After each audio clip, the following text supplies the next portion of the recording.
We now have the first preliminary injunction against Donald Trump's administration on the heels of a temporary restraining order by a Seattle judge about birthright citizenship and Donald Trump's attempts to depravely deny the constitutionally protected principle that somebody born on U.S. soil is a U.S. citizen by executive order.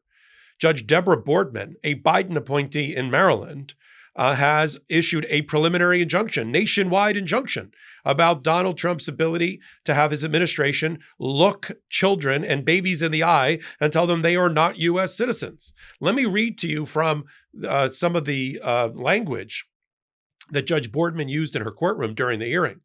And this is an even greater block and criticism and attack on Donald Trump's administration than any other so far. We've got 4 temporary restraining orders. We have our first preliminary injunction, and we are 15 days into this administration. Here's what Judge Boardman ruled. The executive order conflicts with the plain language of the 14th Amendment, contradicts 125-year-old binding Supreme Court precedent, and runs counter to our nation's 250-year history of citizenship at birth or by birth. The United States Supreme Court has resoundingly rejected the president's interpretation of the Citizenship Clause of the 14th Amendment. In fact, no court in this country has ever endorsed the president's interpretation. This court will not be the first. Now, Donald Trump's lawyers stood there and said the following. They said that the founding fathers and the framers did not intend for there to be a loophole to allow undocumented to obtain citizenship. Where does it say that anywhere in the Constitution or in any of the Federalist Papers about the Constitution? The only thing that they're left with saying is to have a press secretary say out loud that, quote, President Trump was given a resounding mandate to end the disregard and abuse of our immigration laws. The Trump administration will continue to put Americans and America first. Has nothing to do with the case. There was a back and forth. What Judge Boardman said is that there has already been a ruling that she also relied on by Judge Coffenor, who in the Seattle federal court a week or so ago in issuing the temporary restraining order said it was blatantly unconstitutional. She focused primarily on a United States Supreme Court case from 1898, which we referred to as the Wong Kim Ark case, along with the 14th Amendment. In the Wong Kim Ark case, while the parents of Wong Kim Ark were Chinese, and while they were beholden to the Emperor of Chinese, the child was born here. And as a result of the child being born here, when he left the country at 20 to visit China, on the way back in, they tried to block him at the border. And the Supreme Court ruled, interpreting the 14th Amendment, that he was a U.S. citizen because he was born here, regardless of where his parents were born or to whom they were beholden. He was born in 1873 to Chinese parents in San Francisco. That's not what the lawyers for the federal government argued, that did not justify an expansive interpretation of the 14th Amendment, making some ridiculous argument about the Chinese parents in 1873. When Judge Boardman then asked the Justice Department, which, by the way, is circling the drain of no credibility with federal judges, especially the federal judges that are being targeted here with filings by the Democrats and by fair-minded people. The ones up and down the East Coast, up and down the West Coast, staying away from Texas, Louisiana, Alabama, and Florida. Those judges, a lot of them Biden appointees or Obama appointees, are looking the lawyers for the Department of Justice in the eye and saying, are you effing kidding me?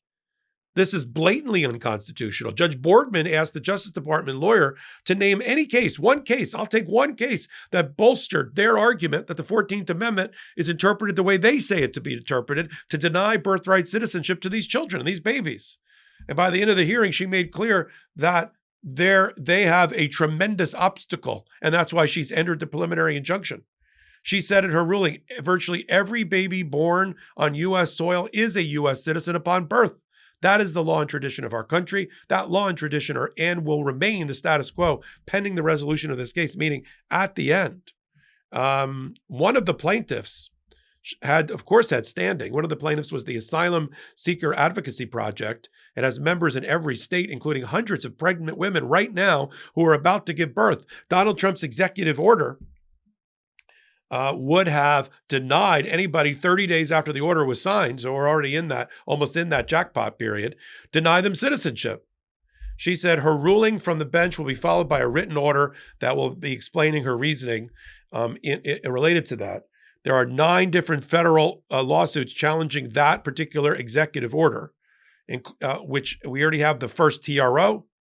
We have now the first preliminary injunction, and that will likely go up from Maryland to the, I think it's the 3rd or the 4th district, the 4th Circuit before it goes to the United States Supreme Court. But a powerful rebuke of the Trump administration in now from Judge Boardman. Let me read to you some powerful words here from those that were the plaintiffs in the case, which I think is worth it here to talk about. What they're saying, the plaintiffs are saying, including pregnant women, are saying we came to this country for a purpose, for a reason.